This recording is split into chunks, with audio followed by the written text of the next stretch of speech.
So basically, these are my own takeaways from the presidential media chat where we had Ruben Abati from Arise Television, Mark Weogu from Channels TV. It was pretty independent. Kolade Otitoju from TV Continental, the lady from Bloomberg. Bloomberg was really, as in that made it a really big one for me, for Bloomberg TV, all the way from New York to have been represented, for Voice of America to have been represented, the NTA. We had a whole lot of journalists on the panel, on the media chat with the president, which to me it's like a deviation from the norm where you have the Nigerian president not wanting to address his people locally in Nigeria, except where you have people go to United Nations to talk, or go to France to talk, or go to the United Kingdom to talk. But now it's different. We have a presidential media chat, like the first of its kind, and it's something in recent time. It's something to cheer about. So I'm just talking about the state of the nation, and in relative to the presidential media chat. You see, President Tinubu has done quite a lot, whether we like it or not.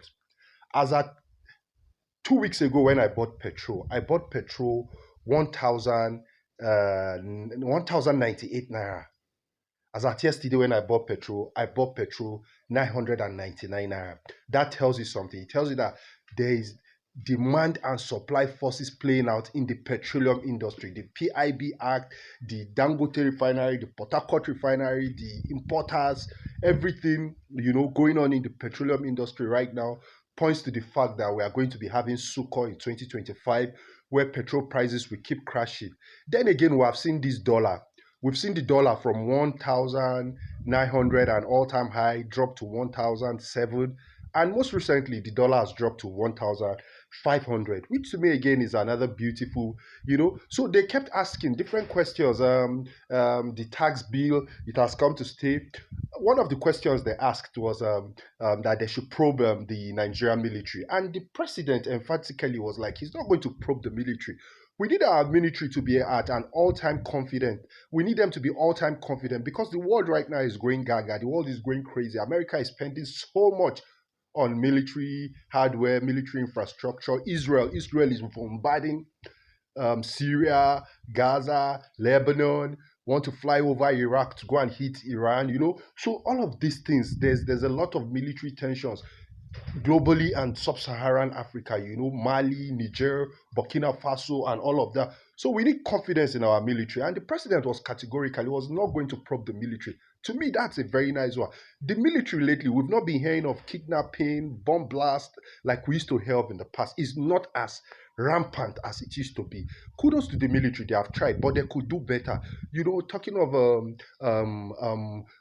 how people were stampeded to death because they went to collect rice, palliative and everything. The president was emphatic. He said he has been sharing palliative for so long.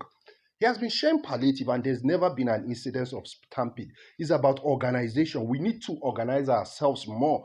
We need to get ourselves together. We need to, he was talking about how food prices could come cheap.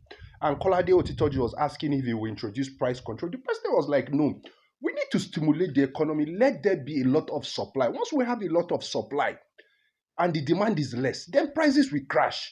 And once prices start to crash, demand is less, we'll start thinking of exportation.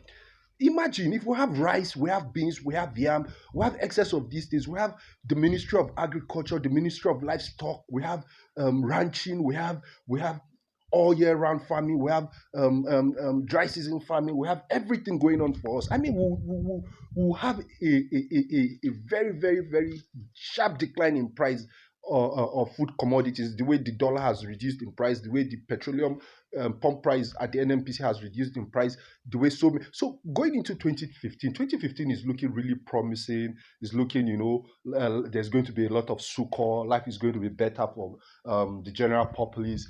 This is what I believe, and these are my predictions for 2025. So we'll still talk more. Ireo.